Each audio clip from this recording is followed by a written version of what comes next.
Para vocês, casamento é um processo. Uma das primeiras palestras que eu vi na minha vida sobre casamento foi essa: casando-se a cada dia. A gente vai se casando ou descasando.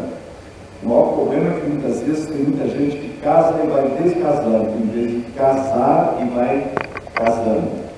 Então eu tenho casado com a Jane cada dia faz 44 anos. Nós estamos tendo essa experiência maravilhosa. Então eu estou mostrando com ela aqui. Eu sempre tenho dito que se eu tivesse que voltar na minha vida, tem três coisas que eu faria mesmo. Eu sempre dialogo com os pastores, mas eu falo sobre isso, e é tão bom. A primeira coisa, eu entregaria a minha vida a Cristo aos 12 anos, e talvez eu faria um pouco mais cedo. A segunda coisa, eu aceitaria o chamado ministério, que com seus 16 anos, definitivamente voltaria. E a terceira coisa, eu casaria com a Jane de novo. Uau! Eu vou falar isso, né? Com emoção, porque nós nos casamos e a gente vê que isso é um privilégio de Deus, né? Ela tem sido uma caminhada e nós continuamos nos casando. Cada dia. São etapas maravilhosas. Nós vamos escrever um livro só sobre as etapas, os pontos cruciais do casamento. Nós temos 2 filhos maravilhosos, 3, estamos 4 netos, porque veio junto. O Kleber mora na Inglaterra, a Ellen mora lá em Londrina. Que coisa linda que é os netos, né? A família, é um privilégio maravilhoso. Isso me rejuvenesce cada vez mais. Aí eu fiquei pensando, como que eu falo sobre família? Eu fiquei pensando, eu não quero trazer as mesmas mensagens do passado, não. Eu cheguei a uma conclusão, quero dizer aos pastores aqui, eu estou chegando a uma conclusão como um pensador teológico no seminário, é que a pandemia, ela está provocando uma mudança muito grande. Primeiro que o mundo não vai mais voltar a ser o mesmo. Eu quero falar com vocês como liderança também. O mundo não volta mais a ser o mesmo. Nós nunca mais voltaremos a 2020. Isso é um fato real. A igreja não voltará e a família também não voltará. Então a minha pergunta sempre é a seguinte: Senhor, o que eu faço? E a primeira coisa que eu comecei a fazer é romper com os velhos discursos. Eu acho que nós não precisamos mais de ficar falando as mesmas coisas. Tanto que... não que eu digo que as mensagens estavam erradas, elas só não servem para agora. E os pastores terão que mudar as pregações. Tenho dito isso para todo mundo. Eles não podem mais ficar repetindo as mesmas coisas do antes pandemia. E a família também é a mesma coisa. Nós precisamos começar agora a descobrir e procurar em Deus o que Deus quer para nós agora. E eu estou convencido que o Espírito Santo quer que a gente, o tema de vocês, prossigamos e entremos no processo do que Deus tem e quer para nós agora. Isso muda até as nossas orações, isso muda a nossa paixão pela vida. Nós precisamos reformar o nosso pensamento, nós precisamos reformar as nossas respostas, porque as perguntas mudaram. Nós estamos precisando reformar o modo de ser pai, de ser mãe, para dizer: Senhor, como vamos ser quem temos que ser hoje? Eu sempre volto para a Bíblia, porque eu creio que ali está a base de tudo, e eu estou sempre pensando nessa verdade bíblica. Quando Davi orou, Senhor, ele disse: Senhor, firma a minha casa na tua presença para sempre. E eu penso que aqui está, e a Bíblia tem orações e tem um jeito de dizer, e você como família, marido, esposa, pai, mãe, se você quer mudar a sua vida, você já tem que começar por aqui, com a oração correta. Eu chamo disso de uma oração que vai dar raízes para o seu lar, que é: firma a minha família na tua presença para sempre. Esse é o novo, né? Firmar realmente.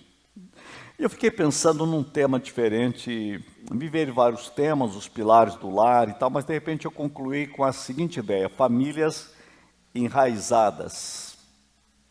Eu fiquei pensando quais são as raízes que nós precisamos.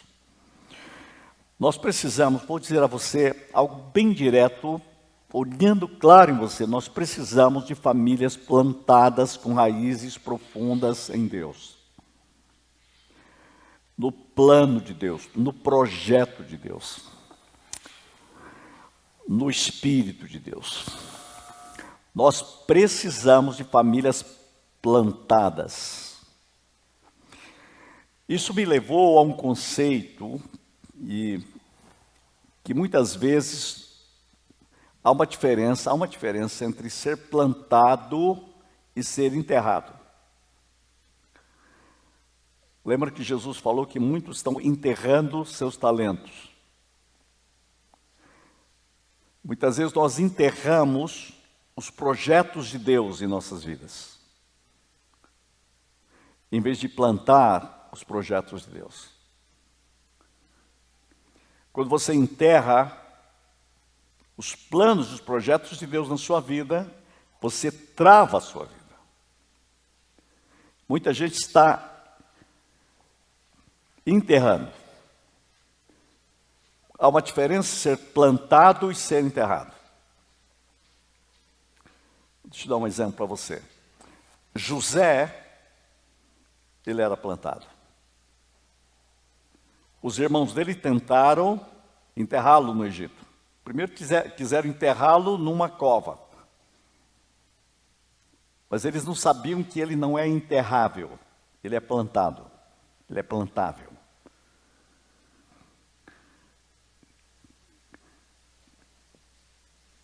Como ele é plantado em Deus, ele gerou fruto no Egito.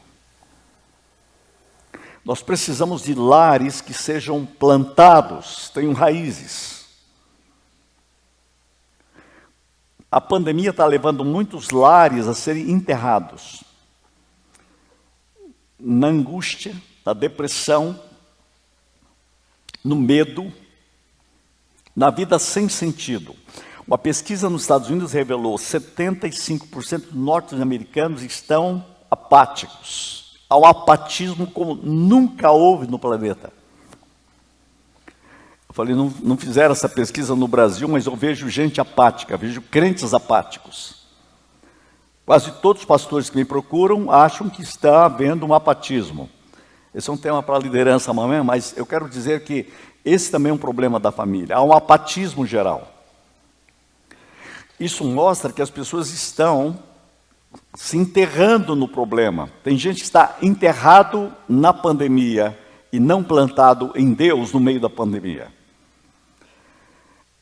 Eu estou usando José como exemplo para você ver esse conceito que eu quero que você pense nele.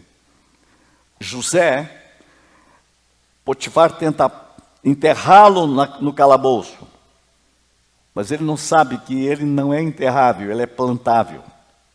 E no calabouço ele frutifica. E os galhos dele sobem para dentro do palácio do rei. Ele é plantado em Deus. Plantado nos sonhos de Deus. Plantado nos projetos de Deus. E nós temos que tomar muito cuidado para não ser enterrado nas notícias e nos fake news do mundo. Eu olho o WhatsApp, eu tenho horror de ver alguns grupos. Eles estão enterrados.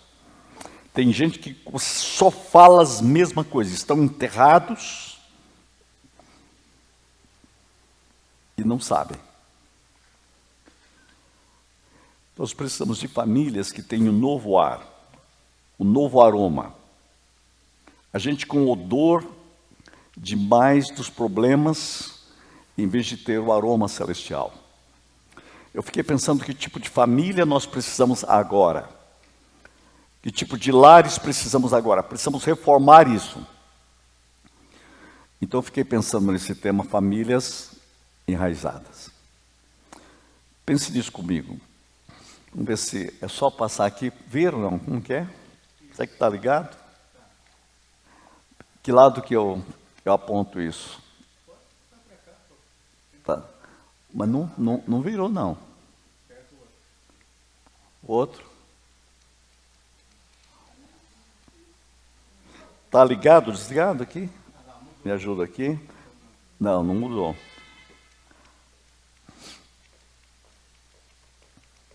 Me ajuda aqui.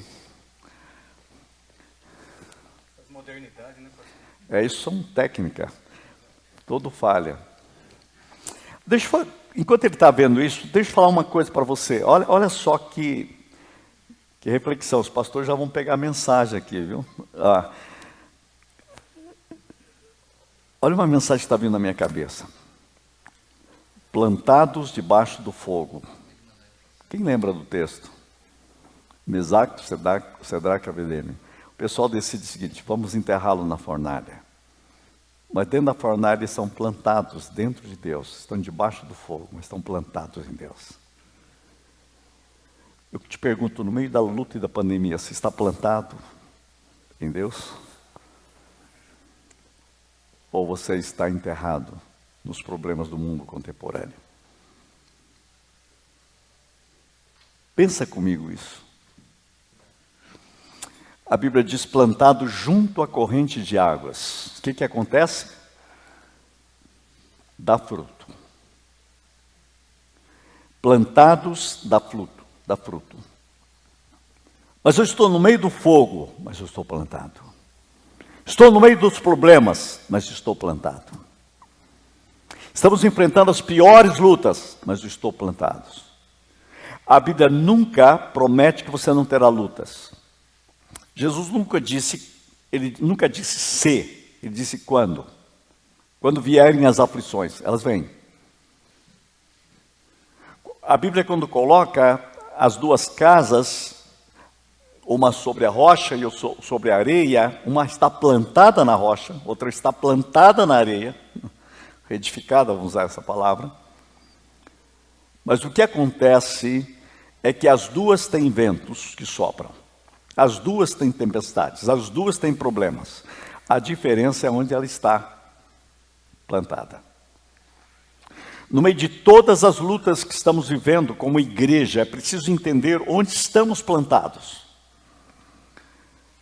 É claro que alguns estão realmente enterrados nas amarguras e vivem a amargura. Tem gente que vive enterrado numa vida sem perdão. E a amargura começa a dominar, e a amargura começa a infernizar a vida. Hoje eu uso uma expressão que as pessoas estão muitas vezes enterrados nas sabotagens modernas. E a minha pergunta é: Senhor, como que eu posso ser família cada vez mais? Eu tenho passado isso para os filhos, já estou ensinando até os meus netos isso. Nós temos que entender que Deus quer nos curar de nós mesmos. Eu sempre digo que Deus precisa nos libertar de nós mesmos como família. E nós precisamos ter uma mentalidade trabalhada por Deus. E a Bíblia diz: plantado junto à corrente de águas, dá fruto. Aquele que medita na minha palavra de dia e de noite. Há uma mentalidade de pensar, uma forma de pensar, uma linguagem nova aí. Dá fruto. No tempo certo. No tempo certo, para mim, significa que em cada época da minha vida, cada época do meu casamento. E por isso que é interessante quando você começa a compreender isso até antes do casamento. Porque são etapas da vida, mas você tem que estar plantado. No tempo certo, você dá fruto. Na hora que a luta vem, você vai dar fruto. Na hora certa. Hoje nós somos avós, os netos crescendo. Gente, é tão maravilhoso ter essa experiência hoje de ser avós, porque a gente descobre que, plantado em Deus, nós damos frutos como avós. Damos frutos como pai e mãe. Em todas as idades dos nossos filhos. E nós podemos ver a ação de Deus em cada momento, em cada lugar. De vez em quando eu fico olhando algumas fitas, né? Eu tenho lá ainda, eu estou conseguindo recuperar, lá da década de 80. Eu falo, puxa, aqui eu estou falando, meus filhos são crianças, e agora eu olho eles com 40 anos, e eu vejo que o que nós plantamos ali deu certo aqui. Então, hoje é uma matemática certa. Estava certo aplicar os princípios de Deus aqui, os valores de Deus aqui, a visão de Deus aqui, a plenitude de Deus aqui, dá o resultado aqui. E é isso que é glorioso. Então, hoje eu e a gente podemos falar, olha, deu certo. Plantados junto à corrente de águas, dá fruto no tempo certo. Não pense que nossos lares e nossas vidas e a igreja Deus foi pego de surpresa. Deus sabia que nós teríamos isto que vivemos hoje, esse mundo pandêmico, de estruturas mudadas, de um mundo mudado, uma sociologia mudada, a psicologia está descobrindo o caminho, o que fazer. Nós estamos lutando para descobrir o caminho na sociologia, na teologia, né? Eu tenho conversado com pessoas, isso mudou também, né? Hoje eu pastorei pessoas do mundo inteiro, eu tenho falado no mundo inteiro, estou dando aula nos Estados Unidos. Essa semana fui convidado, começo a dar aula em Portugal, atendo pessoas da Suíça, atendo pessoas da França, atendo pessoas dos Estados Unidos. Pois como que era possível pensar nisso há 30 anos atrás? E semanalmente, eu começo a sentir os problemas do planeta Terra. O tempo todo. E eu chego a uma conclusão para você. Clara. Plantados, dá tempo, dá fruto no tempo certo. E eu gosto dessa expressão, tudo que fizer será bem-sucedido. Vai dar certo. Não significa que não vai ter problemas. Eu sempre digo isso aos jovens, você terá lutas, você terá problemas. Deus nunca prometeu libertar você dos problemas, mas sempre nos problemas. Deus não libertou Daniel da cova dos leões. Deus libertou Daniel na cova dos leões. Deus não libertou Sedraque, Mesaque e Abednego da fornalha. Foi na fornalha. Jesus disse, no mundo tereis aflições. Ele não disse, quem sabe porventura, talvez. Mas ele disse, eu venci o mundo. É no meio da luta que você vence. Tudo que ele fizer será bem sucedido. E aqui eu quero dar uma regra fundamental. Eu lembro, meu filho, muitas vezes inseguro, chega para mim e diz, pai, será que vai dar certo? Não vai dar certo. Eu respondia, tudo que fizer será bem sucedido. Isso, você imagina, é uma palavra profética. Mas o que você tem que fazer? Medita na palavra de dia e de noite. Seja plantado na palavra. E a Bíblia diz, se você estiver plantado na palavra, tudo que fizer será bem sucedido. No meio das lutas. É tão bom dizer isso. Falo isso para minha filha, falo isso para o meu filho. Agora eu peguei o Davi. Davi, vem aqui, vamos conversar um pouco. Olha o que a Bíblia diz. Aplica isso na sua vida. Você está começando a sua vida. E eu vou dizer para você, vai dar certo. Vai dar certo. Há uma promessa aqui. Alguém pode dizer para mim, não acredito nisso. Ótimo, você não vai ter mesmo. Eu sou da visão de Einstein. Se você crê, vai ser. Se você crê que não vai, vai ser. Você está certo do mesmo jeito. É preciso decidir isso. Eu creio que Deus fará. Então, eu começo com essa palavra para dizer o seguinte: nós precisamos de raízes. Senhor, ativa as minhas raízes na tua palavra, como família. Não importa a idade que você tem, eu estou falando agora para pessoas de todas as épocas e todas as idades, de todos os pontos cruciais, como família, como casal. Tudo que fizer será bem sucedido. Olha, gente, famílias plantadas junto à corrente de águas, né? Tudo que fizer será bem sucedido. Gente, família é uma ideia de Deus. Correto? É uma ideia de Deus. Você sabia que a Bíblia começa com a família e a última mensagem da Bíblia é uma família? A Bíblia começa com a família e termina com a família, né? Então, uma das coisas fundamentais é essa ideia aqui, olha.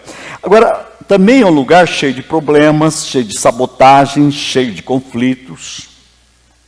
Gente, nós vamos focar o aspecto redentor de Cristo da família. Eu estou falando, agora há pouco falei sobre uma oração: Senhor, firma a minha família na tua presença para sempre. Deixa-me dizer algo para você: para mim não existe coisa mais terrível do que você não ter uma família plantada em Deus. Nós precisamos olhar a nossa família do ponto de vista da eternidade. Como é maravilhoso você pensar que a sua vida em Deus, plantada em Deus, vai ter sentido e significado para sempre. Se você não acredita nisso, me dá a sua opinião daqui a 100 anos. Onde você vai estar daqui a 100 anos? Daqui a 500 anos? Daqui a 1000 anos? Olha do ponto de vista da eternidade. Qual pai, qual mãe que está aqui que não gostaria de sua família plantada em Deus? E que todas as gerações futuras, ecoassem na eternidade. Se a minha vida em Deus hoje não ecoa na eternidade, a minha vida é uma falsidade. Nosso ministério, como pai, mãe e família, precisa ecoar na eternidade. E só é ecoada na eternidade se for plantada em Deus. Podia citar um monte de regras e ficar falando coisas para você, frases. Eu cansei disso. Eu acho que nós não podemos criar boas frases. Estou um pouco revoltado contra isso. Muitos pregadores vão se tornando máquinas de soltar frases. Nós não precisamos disso. Precisamos de algo concreto, real, veraz. Eu vou dizer para você pensar comigo. Firma, Senhor, a minha família para sempre. Enquanto existir humanidade, exista na minha família quem honra o teu nome. É isso que eu quero. Você estará na eternidade e sabendo que a sua vida ecoou para sempre. Sua vida em Deus refletiu a vida de Deus.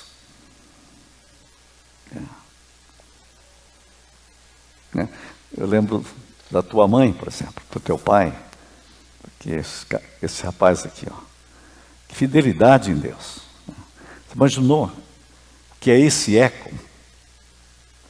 Quantas gerações? Conheço a história da sua família lá do outro século.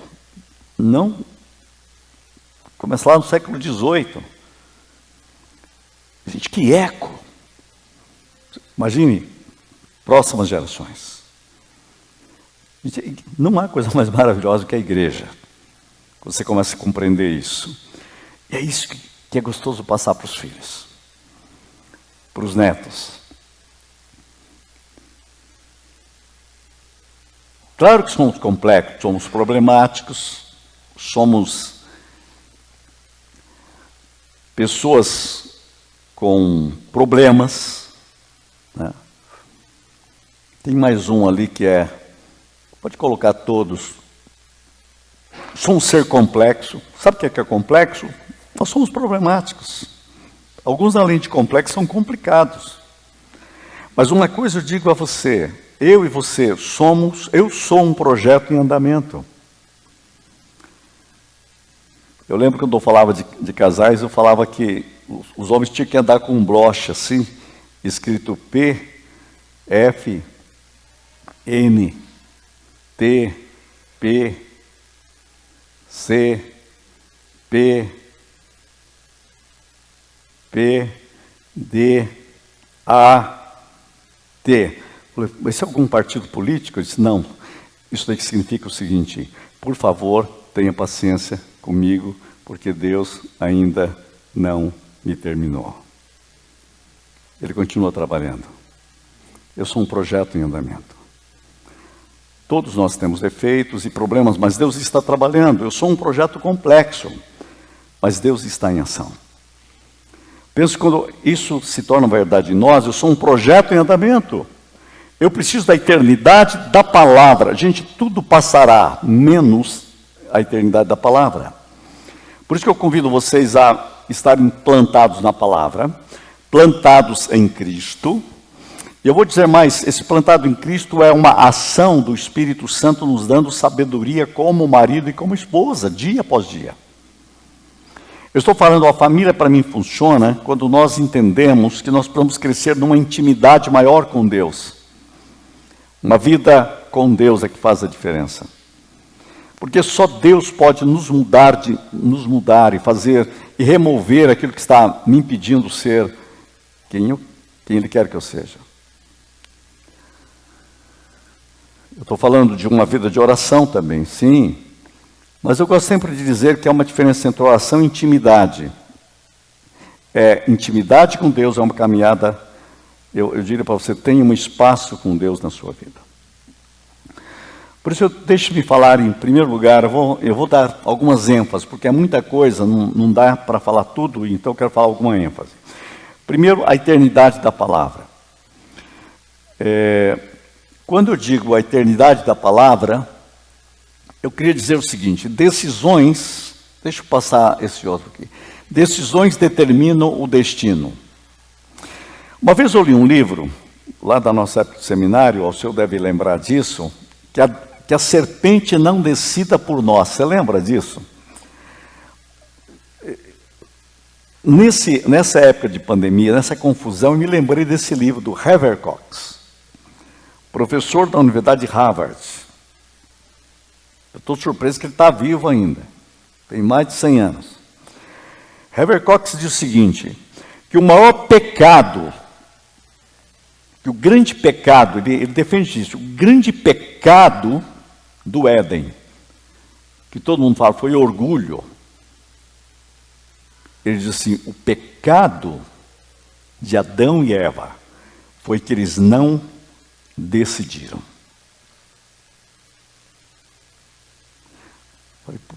É hora de trazer de volta esse conceito. O pecado de não decidir. Olha que negócio. Eu fui ler de novo o livro. Eu tinha ainda. Esse livro, na minha mão, ele já está há 50 anos. Está empoeirado assim. O que quer dizer? Olha o nome do livro. Que a serpente não decida por nós. O mundo atual, o problema é que o mundo está deixando a serpente decidir. O diabo está decidindo. Você entra aqui no Google, você já vê o inimigo decidindo pelas pessoas. Adão e Eva cometeram esse erro. Eu vou dizer para você que a serpente não decida. Se você pegar Gênesis 1, você vai ficar impressionado tantas as vezes que a Bíblia diz, e disse Deus, e disse Deus, e disse Deus, e disse Deus, e disse Deus, e disse Deus. E tem um momento que o marido também diz. E é interessante na Bíblia, em Gênesis 1, 2 ali, que a primeira palavra que o homem fala é que ele elogia a esposa. Ele já vira um profeta, ele diz, essa daqui é carne da minha carne. E é interessante que é ele que diz, não é que Deus que disse, ele falou, puxa vida, você começou bem, Adão, começou bem. Você começou afirmando o casamento. A primeira palavra do homem é afirmando o casamento, dizendo, eu sou casado. Pode ler na Bíblia. E esse é um projeto incrível. Mas acontece logo em seguida que o diabo diz alguma coisa. Aí começou o problema do casamento. E é interessante, Gênesis inteiro tem Deus disse, Deus disse, Deus disse, aí o diabo disse. O homem disse, ótimo, está de acordo com o que Deus disse. Aí o diabo diz, não foi bem isso que Deus disse. Começou o problema. Em vez de eles decidirem o que Deus disse, começaram a decidir em cima do que o diabo disse. Para mim está a chave aí do problema de toda a família em todos os tempos. Ou nós decidimos à luz do que Deus disse, ou vamos continuar decidindo o que a serpente, a velha serpente, disse. E é interessante que é tão forte isso, gente. É tão forte isso que quando Deus vai cobrar de Adão, Adão vai dizer assim, eu estava nu e me escondi. Imagina esconder de Deus. Aí Deus faz uma pergunta que é muito forte. Ele diz assim, quem foi que te disse isso? Não foi eu. Foi você que disse. Você está dizendo baseado no quê? Hoje Deus está perguntando a você, quem foi que disse? Que você é um derrotado.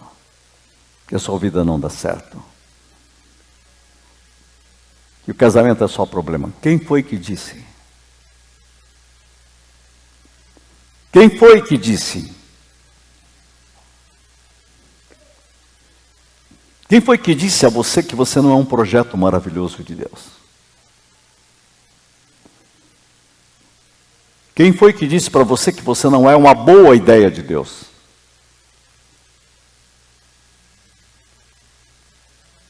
Uma mulher chegou para mim recentemente, uma empresária, disse assim, eu sou um erro de Deus.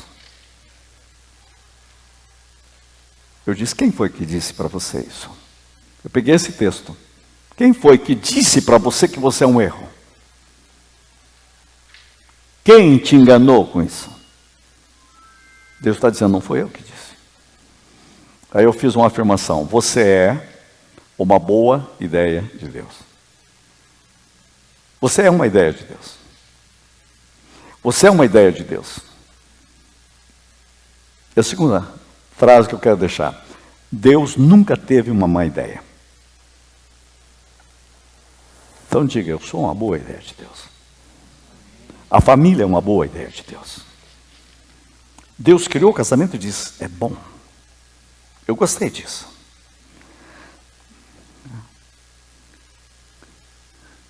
É tão interessante, né? É tão maravilhoso.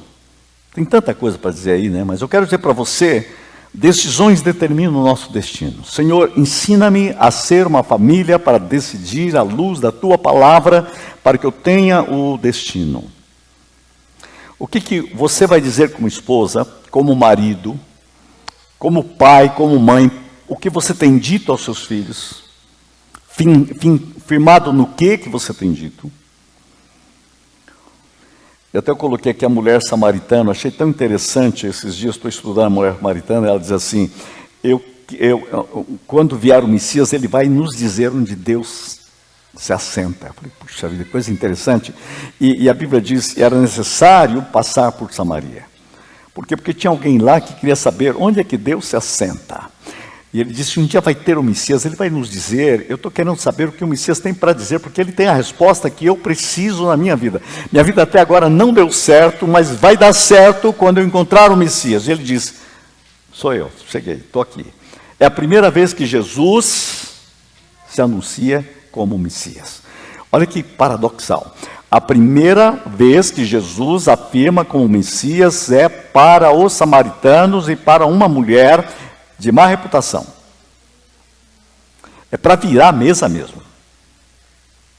Eu sou o Messias. E, teologicamente isso é muito forte. Alguém frustrado numa vida de família. Teve 5 frustrações de casamento. Essa mulher precisa saber que há uma palavra de vitória para ela. Eu disse sempre que uma vez eu ouvi um pastor dizer o seguinte, foi o instituto bíblico mais rápido. Essa mulher em 5 minutos virou evangelista e já evangelizou a cidade. Porque ela encontrou Jesus. Revelação, transmissão. É incrível isso, né? Eu estou falando isso de uma pessoa frustrada, uma pessoa enterrada na desilusão. E Deus a planta na palavra da revelação de Deus, que é Cristo. Isso muda não a vida dela, mas um eco em toda uma cidade. Que a Bíblia diz, querendo o Senhor Jesus, será salvo tu a tua casa. Então, gente, nós precisamos, Jesus também disse, se você praticar a palavra, você vai edificar na rocha. Então, eu vou dizer, plante a sua vida mais e mais na palavra de Deus. Todos temos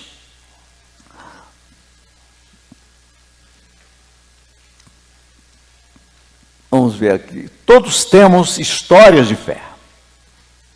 Gente, eu estou falando nisso para pensar numa coisa lá na minha casa. Quero contar um pouco para vocês.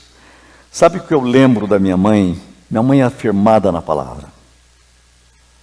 Eu tinha uma dúvida, eu perguntava para ela, sempre tinha uma palavra na Bíblia. Parece que ela tinha lido a Bíblia, ela sabia onde estava tudo na Bíblia. Isso foi uma inspiração para a minha vida. Minha mãe era muito simples, falava muito pouco, uma timidez, quase um autismo. Mas eu me lembro que com 5 anos ela me ensinou o Pai Nosso, e eu sabia de cor o Salmo 23, o Salmo 1. E eu lembro de um dia dela disse, se você quer fazer a sua vida dar certo, firma a sua vida na palavra de Deus. Fidelidade na palavra de Deus. Meu pai era um homem, ele faleceu, eu tinha 13 anos. Mas a memória que eu tenho do meu pai é um homem orando e lendo a Bíblia. Ele aprendeu a ler a Bíblia, ele aprendeu a ler sozinho, ele nunca foi a uma escola. Ele sempre dizia que teve um dia de escola. Eu nunca consegui perguntar, e o tempo passou, hoje eu queria perguntar, como que o senhor aprendeu a ler? Ele lia a Bíblia, ele escrevia cartas, sem nunca ter ido à escola. Fidelidade, para mim ele era um sorriso da palavra de Deus. Que eu lembro da minha infância, meu pai é um sorriso da palavra de Deus. Foi por isso que eles me ensinaram algo, caminhar com a palavra. Com 8 anos eu li pela primeira vez a Bíblia inteira. E com 12 anos eu comecei, com 10 aos 12, a 13 anos, eu comecei a decorar um versículo por dia. É assustador, até hoje eu sei decorar aqueles versículos. Tem hora que eu cito naquela velha tradução, depois eu tenho que ver, puxa, mudou a tradução. Mas eu só sei decorar aquela tradução. Quem que me incentivou? Eu não lembro de ninguém, mas eu creio que era a minha mãe dando essa palavra, firme na palavra, firme na palavra. Eu falei, eu vou decorar esses versículos. E eles caminharam na minha vida, foram uma força na minha vida. Gente, firme a sua vida na palavra. Quando eu morei na Suíça, eu tomei uma decisão, porque eu precisava aprender inglês. Eu falei, eu vou ler o Novo Testamento, e eu lia uma vez o Novo Testamento por mês em inglês, para ouvir e ler. Eu tinha que desencalar, eu vou fazer duas coisas ao mesmo tempo. Palavra de Deus, e foi uma das melhores coisas que eu fiz na minha vida. Eu não sei quantas vezes eu li o Novo Testamento e nem sei quantas vezes eu li a Bíblia. Mas eu sei que a Bíblia flui dentro de mim o tempo todo, 24 horas. Firma, Senhor, a minha vida na Tua palavra. Firma na Tua palavra. É um caminhar com a palavra. Eu descobri que é uma avenida, a palavra de Deus gera em nós avenidas de realizações o tempo todo. O tempo todo. Eu me lembro do Billy Graham que diz que quando ele subia no púlpito e abria a Bíblia, labaredas de fogo saltavam de suas mãos. E é isso que eu sinto cada momento que eu abro a Bíblia. Eu vejo a Bíblia do Gênesis e o Apocalipse dando direções. Plante a sua vida. Eu vou dizer a você, marido, plante a sua vida na palavra. Esposa, plante a sua vida na palavra. É isso que vai refletir na vida dos seus filhos. A palavra de Deus vai dar certo. No meio das lutas, novas situações, você tem raízes. Labaredas de fogo. Lá na fornalha, firme na palavra. Situações adversas, firme na palavra. Eu tenho conversado com pessoas que entraram na UTI e saíram. Sabe que eu descobri uma coisa? Aqueles que estavam firmes na palavra tinham algo diferente para enfrentar qualquer situação adversa que tiveram que enfrentar nesses dias. Firme na palavra. Firme na palavra.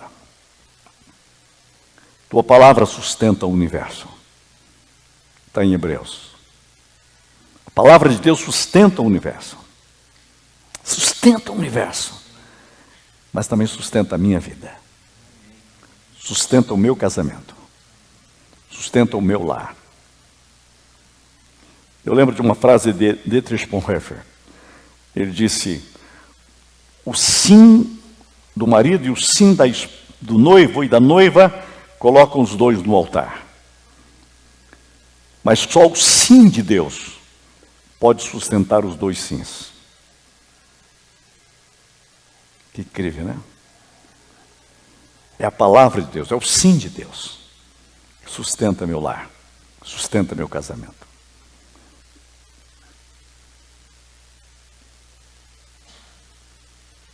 É maravilhoso olhar para minha esposa e poder dizer, por quase 45 anos, Deus tem dito sim ao nosso sim. É isso que eu quero que você veja isso na sua esposa. Deus tem dito sim ao nosso sim.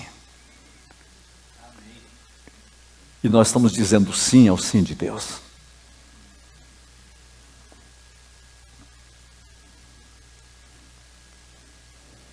Tem uma noiva aqui que perguntou que conselho você daria a uma noiva? Lembra que você me perguntou esses dias?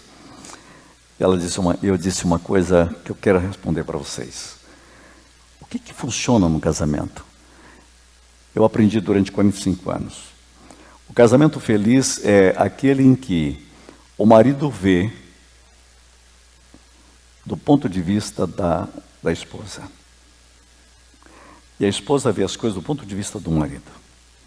E os dois juntos veem as coisas do ponto de vista de Deus. Olhe do ponto de vista do outro e diga qual é o ponto de vista de Deus. É isso que faz a diferença no casamento. Firme, porque a palavra de Deus é que nos sustenta. Eu queria ir um pouco além e dizer,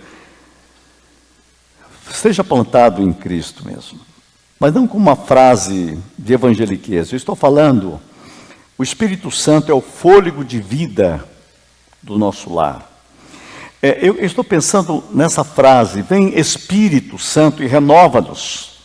Renova o meu lar, renova o meu casamento, renova a minha vida, renova a minha experiência. Dia após dia, me dá o fôlego de Deus.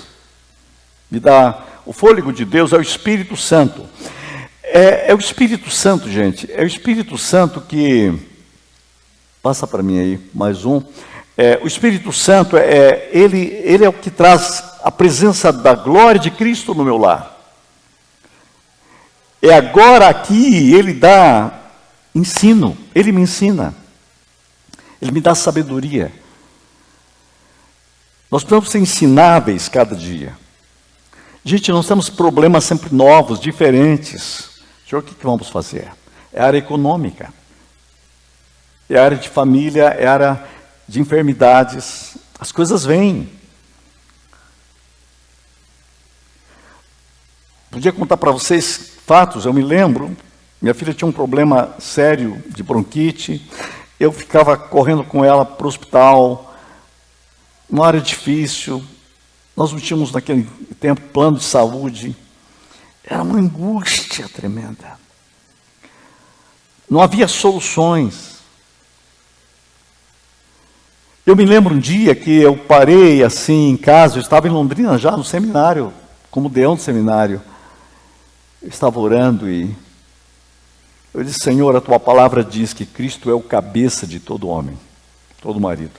O marido é a cabeça do lar, Cristo é o cabeça do marido e Deus é o cabeça de Cristo.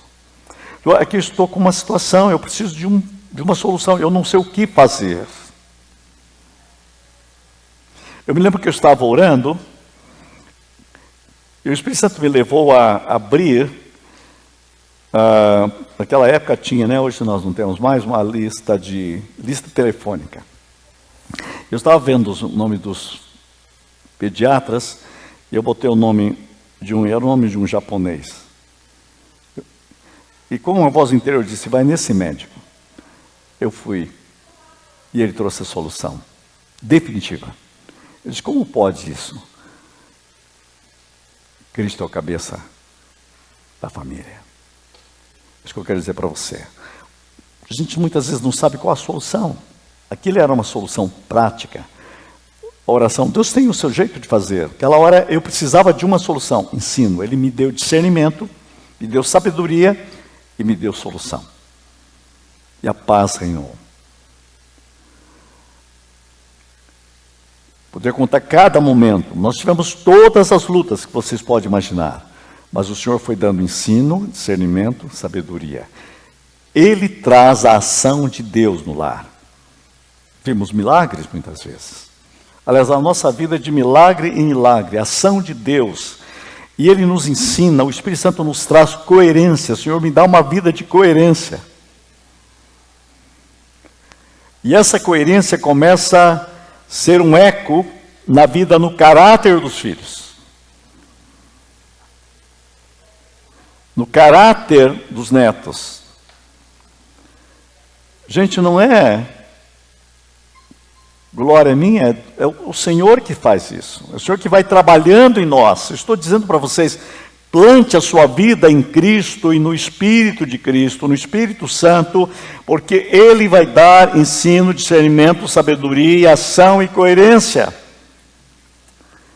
Eu criei meus filhos pensando o seguinte: Senhor, eu tenho estudado psicologia durante a minha vida inteira, tenho estudado pedagogia, tenho estudado filosofia, né? Tenho estudado teologia.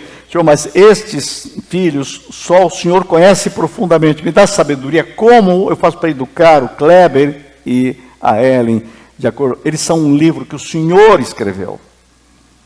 Eu posso usar toda a ciência. Não estou desvalorizando isso, não. Estou valorizando tudo, mas eu quero discernimento, sabedoria tua.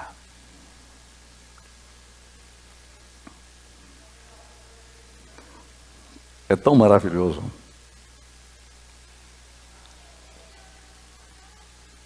Aí eu lembro que uma diretora, uma instrutora pedagógica de uma escola, um dia chegou para mim, falou sobre a minha filha e disse: vem aqui,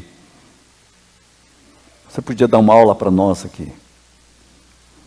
Eu falei: por quê? Eu queria saber como que você fez para implantar esse caráter na vida da sua filha. Como é possível isso? Você vê que elogio, né? E eu vou dizer para vocês: o Espírito Santo.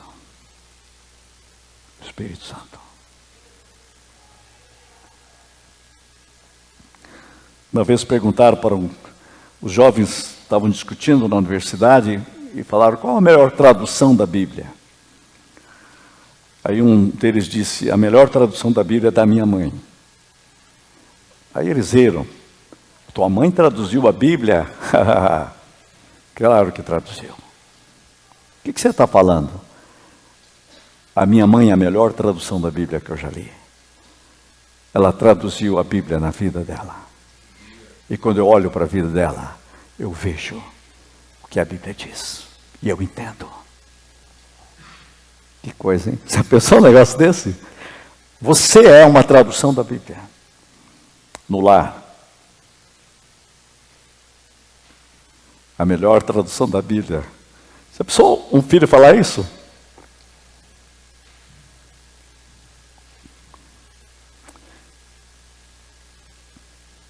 Não há um elogio melhor do que você receber do teu filho e da tua mãe. Do teu filho e da tua filha. Sobre a mãe ou sobre o pai. Firma a vida na palavra, em Cristo, na sabedoria do Espírito Santo. Gente, eu não estou falando de frases aqui, eu estou falando de realidade, de veracidade, de um modo de ver, de um processo de viver. Cada dia, Espírito Santo, ensina-me. Ensina-me.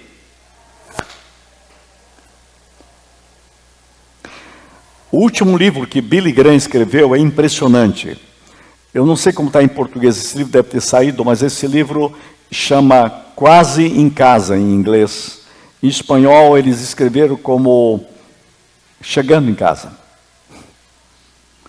E o Billy Graham escreveu assim, todos nós estamos voltando para casa. E eu que estou escrevendo, ele disse, para dizer como envelhecer. Porque me ensinaram tudo na igreja, mas esqueceram de ensinar como envelhecer. Então ele escreve um livro, Como Envelhecer. Ele diz, não tem saída. Porque a única saída de você não envelhecer é morrer logo. Como você não quer essa opção, é melhor a outra. Ele começa a dar padrões, é lindo. E eu disse assim, Senhor, isso é sabedoria. Senhor, ensina-me a envelhecer sem ficar velho. Porque, gente, ficar velho é chato, para show. Nós precisamos só envelhecer, não ficar velho, né? E eu tenho dito que eu tenho encontrado jovens que já estão velhos. E tenho encontrado idosos que continuam jovens. Vocês conseguem entender o que eu estou falando ou não? Tem gente com 20 anos que já está muito velho. Aliás, eu já encontrei alguns que já morreram e não sabem. Tem um filósofo que escreveu isso. No túmulo de muitos podia escrever, morreu aos 20 e foi sepultado aos 60. Eu falei isso numa escola, uma professora levantou a mão e disse, aqui tem gente que já morreu aos 14. Só esqueceram de enterrar. Os professores têm falado isso, mas são lares. Então, há pessoas que eu tenho encontrado que eu disse, olha, eu vim aqui para manifestar o poder da ressurreição, você precisa ressuscitar. Está morto. Deixa o Espírito Santo trabalhar na sua vida. Irmãos, nossos lares têm que ser um lugar de vida, de ressurreição, da vida de Cristo. O Espírito Santo é o fôlego que gera a vida em cada época da nossa existência. É Ele que gera coerência. Senhor, traga coerência em minha vida. Ação de Deus permanente na minha vida, pelo Espírito Santo, como família. Aleluia. Eu creio nisso. Eu estou falando no Espírito Santo que nos habilita. Passa para mim mais um aqui. O Espírito Santo que nos habilita a compreender as etapas do casamento. Cada etapa é diferente. Cada ano é diferente. São pontos cruciais do casamento. Por isso que não dá para a gente fazer um encontro de casais ou falar de família só num ponto. Aí eu falo para um grupo. Mas há uma caminhada, cada idade. Então nós precisamos descobrir esses pontos cruciais do casamento. Nós estamos vivendo um outro momento. Há novos problemas, há novas lutas, há novas dificuldades, há novas perguntas. Sempre haverá lutas. Mas sempre haverá o Espírito Santo nos dando sabedoria para enfrentar cada situação. Até essa que eu estou falando agora de envelhecer para a glória de Deus. a cuidar de si mesmo. É Ele que remove as mazelas da sua vida que atrapalham o seu lar, atrapalham o casamento, atrapalham você. Mazelas psíquicas, emocionais, lixos por dentro. É Ele que renova sonhos, ativa dons, ativa ministérios. Isso vai alterar a igreja. É Ele que reveste você de Cristo, das vitórias de Cristo, da saúde de Cristo, da inteligência de Cristo. Senhor, diga, Senhor, ativa minha inteligência para ser um marido, de acordo com o teu ponto de vista. Ativa, você como mulher, diga, Senhor, ativa minha inteligência como esposa. Ativa-me como pai e mãe. Eu tenho dito, Senhor, ativa-me como avô, para eu ser um avô para o Davi, para o Pedro, para o Dudu, para a Manu. Ativa-me para ser o que o Senhor quer que eu seja. Eu estou falando para vocês, Ele nos reveste, é Ele que redireciona nossas vidas. Eu tenho perguntado, Senhor, como ser pastor nessa época de pandemia? O que o Senhor quer do meu ministério para o planeta Terra hoje, para a igreja? A gente temos que repensar isso. É Deus que transforma dissonâncias em ressonâncias. Muitas vezes a nossa vida está dissonante. A igreja tem um perigo dela ser dissonante. Lares serem dissonantes. Nós precisamos ser ressonantes. O Espírito Santo traz ressonância. A ressonância de Cristo. Uma nova forma de ser. Traz, Senhor, ressonância. É isso que eu diria. E hoje eu penso que nós precisamos de lares aqui na igreja que sejam ressonantes. É isso que vai fazer a diferença. Eu vou falar em um mundo vai olhar assim e vai dizer, é ali que eu quero ir. Essa igreja tem ressonância. Eu vou chamar isso melhor ainda, ressonância do céu. Ressonância do céu. Isso vai mudar a nossa vida. Vai mudar o nosso coração. Vai mudar a nossa história. E eu terminaria numa terceira ideia dizendo, coloque raízes na oração. Dê um espaço para Deus. Estou falando de amizade crescente. Os últimos 3 anos têm sido os melhores da minha vida em Deus. Sabe por quê? Eu descobri algo que nós podemos crescer não numa religiosidade, não é isso que eu estou falando. Eu estou falando de você crescer numa intimidade com Deus. Eu estou falando de você crescer como família, numa vida cada vez mais profunda em Deus. Chegar ao ponto de uma amizade crescente. Gente, nada é mais natural do que você viver em Deus. Alguém me disse recentemente, é muito difícil, né, viver com Deus. Eu disse, não, o mais difícil é viver sem Deus. Você tem lutas caminhando com Deus, mas sem Deus é bem pior. Sabe por quê? Você não foi feito para isso. Você foi feito para Deus, assim como meus olhos foram feitos para a luz. Ou você vai dizer, não é muito difícil para os olhos a luz. Não, pior para os olhos é não ter luz. Se estiver no escuro, você fica procurando onde está uma luz. Seus olhos foram feitos para a luz. Você foi feito para Deus.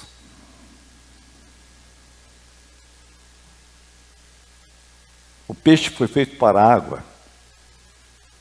O melhor lugar para o peixe está onde é? Na água.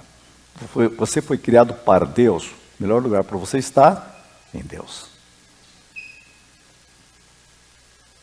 De novo, estou dizendo, não estou falando que não tem lutas, estou falando que é o melhor lugar para estar.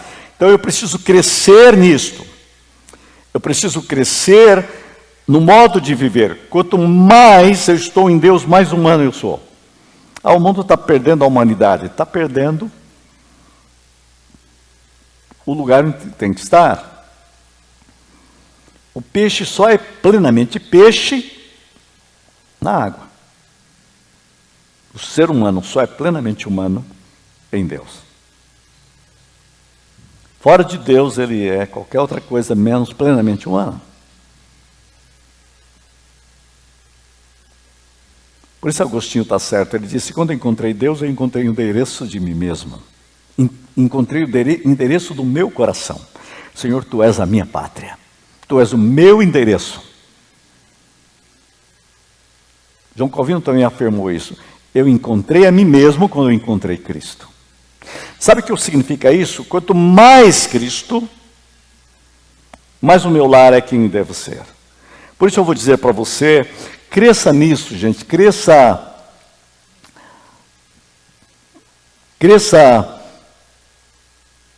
na intimidade, numa vida de oração com intimidade.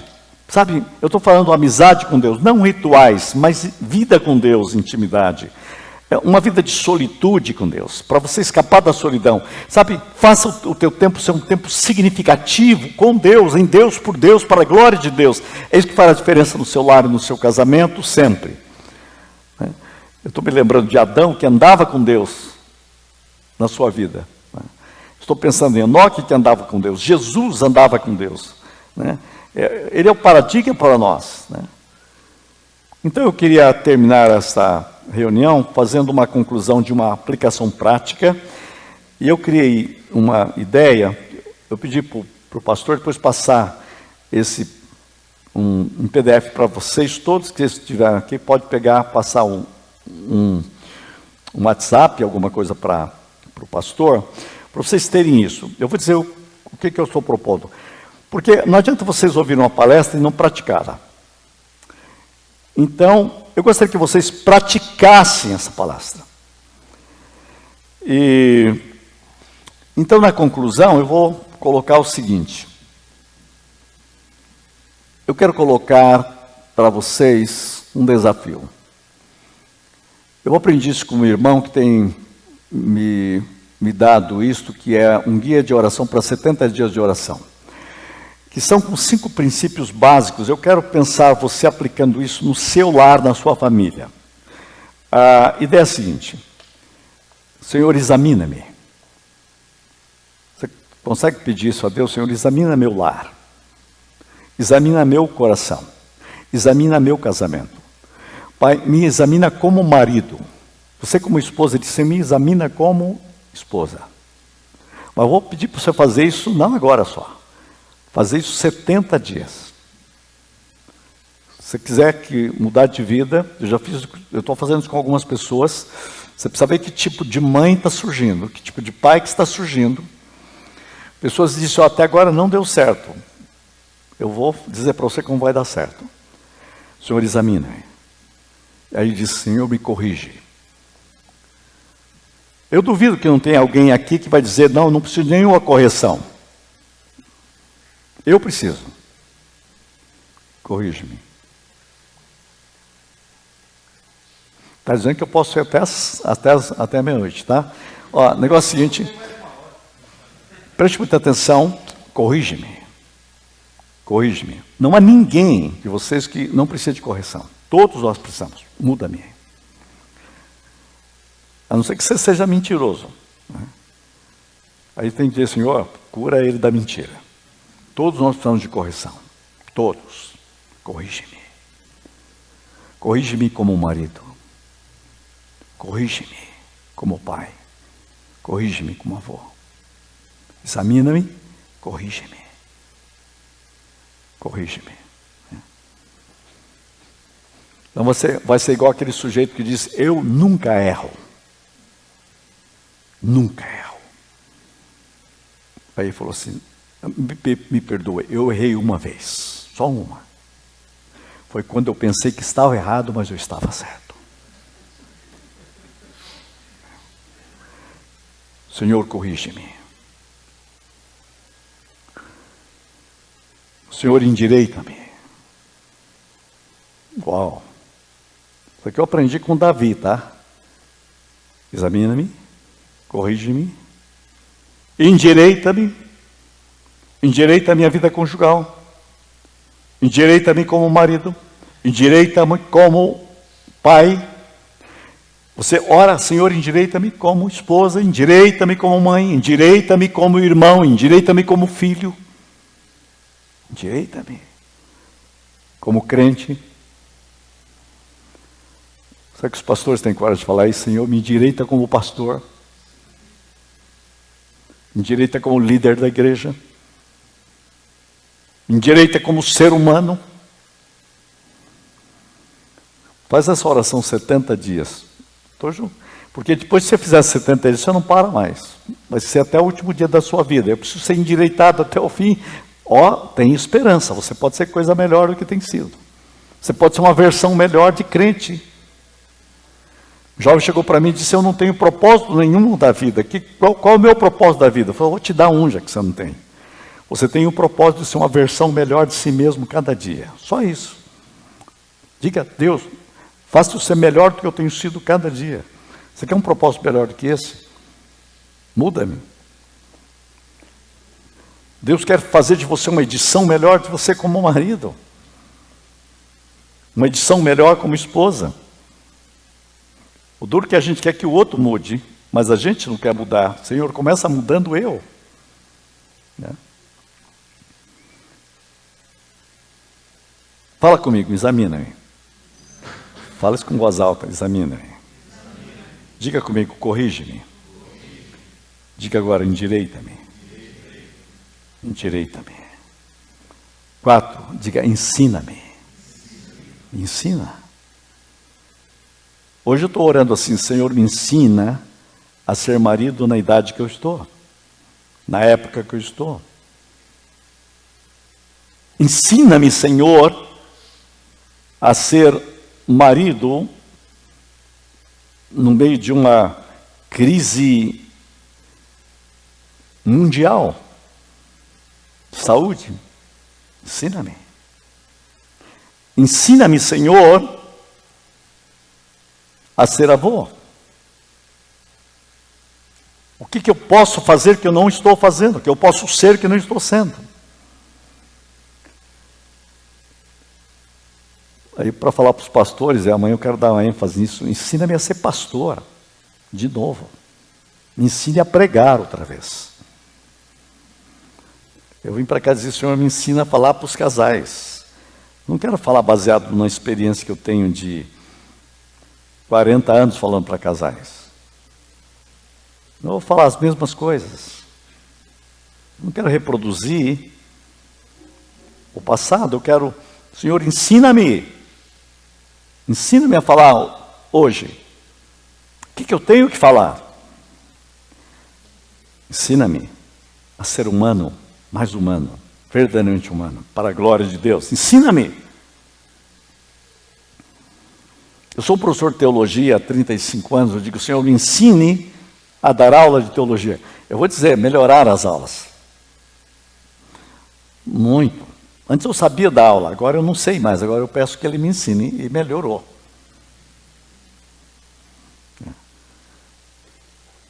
Eu tenho dado cada aula que os alunos falam, puxa, de onde saiu isso? Ensina-me, Senhor. Senhor, me ensina a comunicar e a ser um radiante. Irmão, sabe por quê? Eu diria para você, ensina-me a ser uma liderança radiante hoje. Você imaginou, alguém me perguntou que tipo de igreja nós precisamos agora na vida pós-pandêmica. Eu vou dizer para vocês, claro para vocês o que eu penso. Nós precisamos de uma igreja que seja radiante. Ninguém vai mais procurar a igreja por qualquer outro motivo. A pessoa tem que se converter. Seja uma igreja radiante, as pessoas vão dizer, eu preciso disso.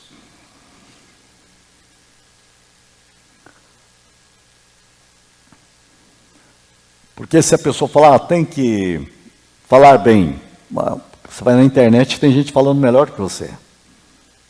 Eu quero conteúdo, precisamos de conteúdo. Você vai na internet, já tem conteúdo. O dia que você tiver uma igreja radiante. Vocês estão do louvor, um louvor radiante. Uma igreja radiante. Como que a gente faz para ir lá? E a Bíblia diz, contemplando o Senhor, nosso rosto ficará radiante. Ensina-me, Senhor, a ser um marido radiante. Ensina-me, Senhor, a ser pai radiante. Ensina-me, Senhor, a ser avô radiante.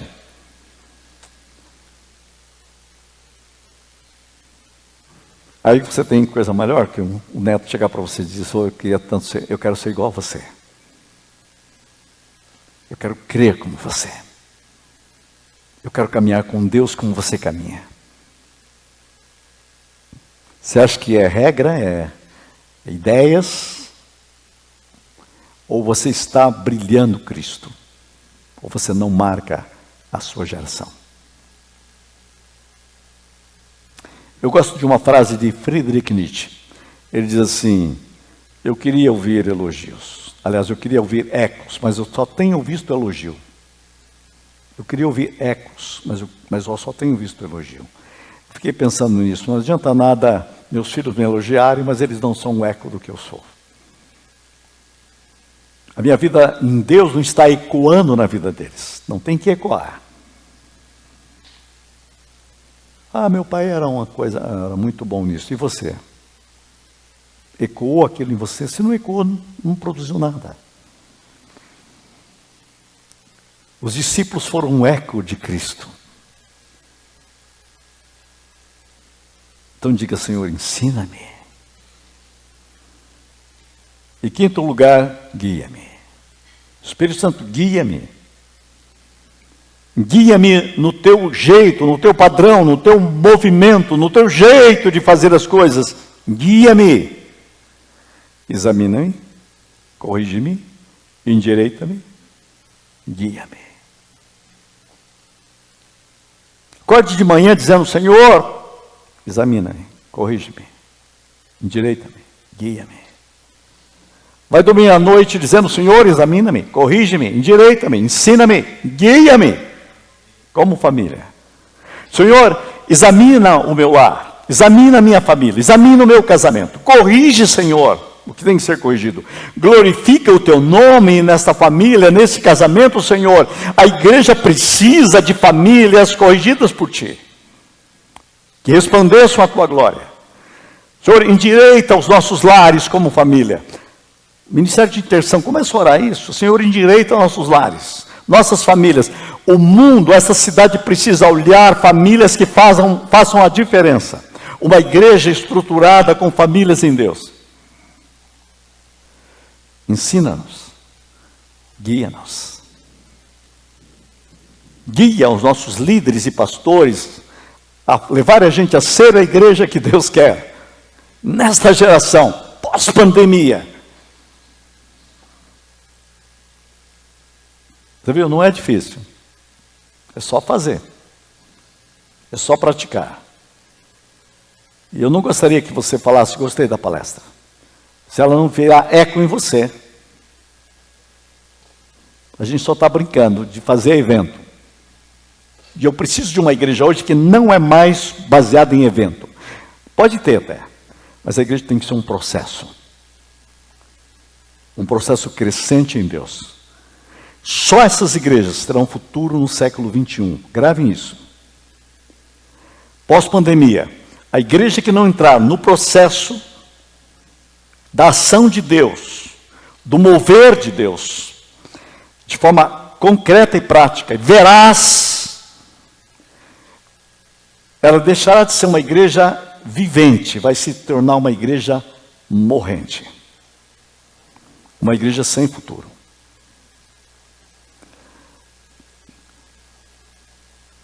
Não sei se estão sentindo, eu quero dar uma sacudida aqui, em nossas vidas. A igreja tem que ser nós precisamos de um terremoto de Deus.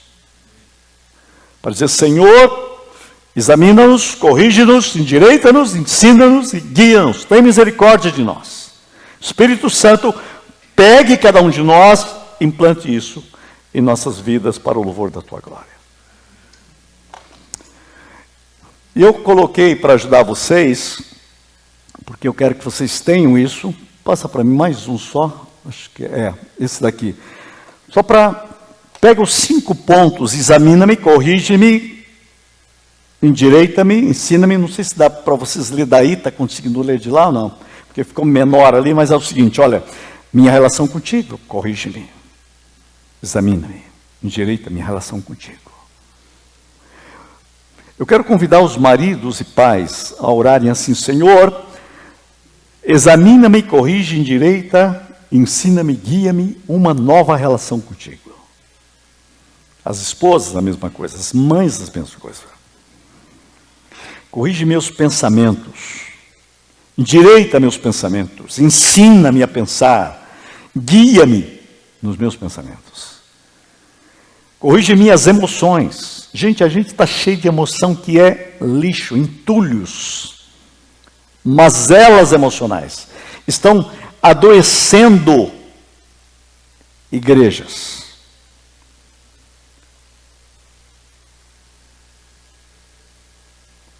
Recentemente eu estava ouvindo um pastor, eu falei, meu Deus, falei para minha esposa, se eu ouvir isso daí, 6 meses eu termino doente. Falei, Senhor, tem misericórdia, cura. Sabe, o azedume, vai para o púlpito, isso mata a igreja. Aí vai dizer, não, o diabo está... Gente, o diabo é um problema, você é um problema também. O diabo a gente manda sair você, ele faz o que com você? Deus te cura, cura a alma, Senhor. Estão entendendo o que eu estou falando? Cura-nos, Senhor, cura de nós mesmos, cura as nossas emoções, Senhor. Senhor, examina, corrige, endireita, guia, Senhor.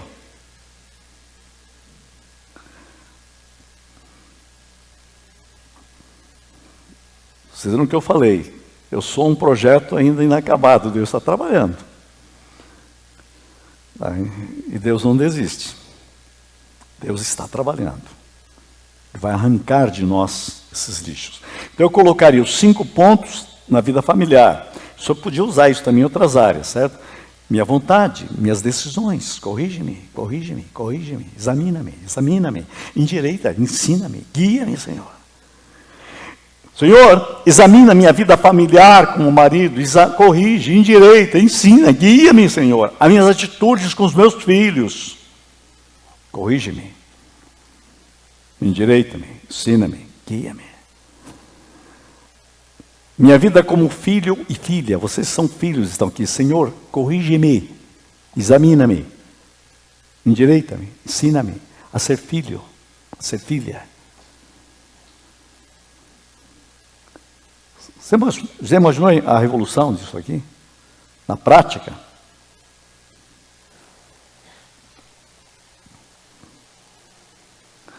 Eu estava dando um curso numa empresa ligada à Petrobras. Eu coloquei algumas coisas só na prática. As mães, os maridos e os filhos mandaram um recado para mim e disseram, o que você fez com o meu pai? Ele mudou. Continua fazendo.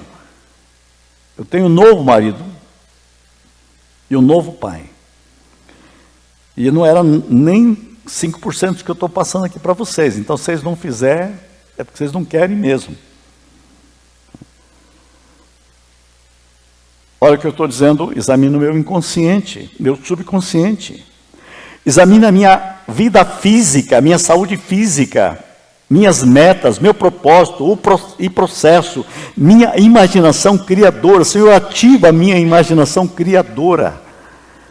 Gente, a gente fica muitas vezes amarrado, obtuso. E aí a gente vai vivendo uma vida cristã medíocre, uma vida familiar medíocre, com resultados medíocres. E você vai chegar no céu como? E o plano, e o projeto? Eu te chamei para quê? Te dei o Espírito Santo, a palavra. Eu vou dizer para você que eu estou convencido, que eu tenho que dizer, Senhor, examina-me, corrige-me, endireita-me, ensina-me e guia-me. Quem está pronto hoje a orar assim? Guia-me. Senhor, que o Teu Espírito venha sobre estes casais e famílias aqui em nome de Jesus Cristo. Jovens, vocês que estão começando, vocês estão com um projeto aqui, que não tem jeito de dar errado. Não tem jeito. Sempre deu certo. Que maravilhoso isso. Talvez alguns vão dizer, poxa, por que não me falaram isso há 40 anos atrás? Ou há 30 anos atrás? Eu mesmo estou dizendo, por que eu não aprendi isso antes? Eu aprendi muita coisa, mas o que eu estou falando para vocês aqui é que está no meu coração neste momento, nesse mundo pós-pandêmico. Para dizer assim, espere um pouco, ainda tem saída, ainda tem solução. Ainda as coisas podem mudar. Eu me lembro que eu atendi recentemente uma mãe com problemas terríveis com os filhos. Como tem tido problema? Eu tenho atendido filhos com problema com os pais, pais com problema com os filhos, irmãos com problema com os irmãos. O doutor Augusto Cury, que eu trabalhei muito tempo com ele disse uma frase para mim que sempre eu gosto muito. Ele dizia o seguinte: tem pessoas que passam a vida toda apenas fazendo velórios de si mesmo. Velórios de si mesmo. Eu encontrei uma mulher que disse, você sabia que você já morreu e você só vive fazendo velório semanalmente de si mesma. Qual a solução para mim? Ela disse, eu disse só uma. Eu vim aqui para ressuscitar você. E você precisa ser ressuscitado como mãe, como mulher, como crente, como pessoa. Gente, é tão bom ver a ressurreição, viu? Ela está ressuscitando. Ela manda aqui no WhatsApp a numeração. 70 dias, hein? 70 dias eu vou ressuscitar você. Cada dia. Uau! Está em processo ainda. Você é um processo de Deus. Eu estou aqui para dizer esta hora, Senhor, ativa a minha imaginação criadora em nome de Jesus. Eu quero terminar com um versículo e orar com vocês. Serás como um jardim regado, cujas águas jamais faltam. É isso que Deus quer para o seu casamento. Plantado, regado pelo Senhor, possibilidades. Essa é a igreja que eu quero ver, essa é a igreja que Deus quer que veja. Essa igreja que qualquer pastor queria ser pastor, viu, dela. Alguém podia, onde tem essa igreja? Eu quero ser dela. Tem, onde está? Gente, eu vou dizer, tem bilhões de pessoas, ou milhares de pessoas na cidade procurando uma igreja que tenha isso. Podemos ser ou não? Elas vão dizer, qual o endereço? Por favor, rápido. Chegou tarde.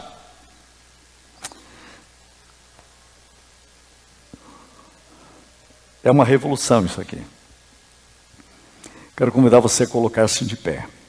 Pois eu pedi para o pastor antes de mandar isso aqui para todo mundo e aí fica com vocês. Agora é a sua vez. Diz, Senhor, muda a minha vida, muda meu lar, muda meu casamento, muda minha história. Examina. Feche os seus olhos.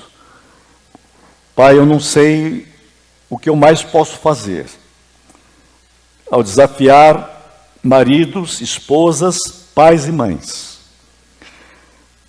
Pai, eu gostaria que não fosse mais uma palestra, mas fosse uma revolução do Teu Espírito em nossas vidas. Cada um de nós fôssemos como um foguete rumo à Tua glória, sabendo que foguete não tem marcha ré. Temos que avançar sempre. Ativa, Senhor.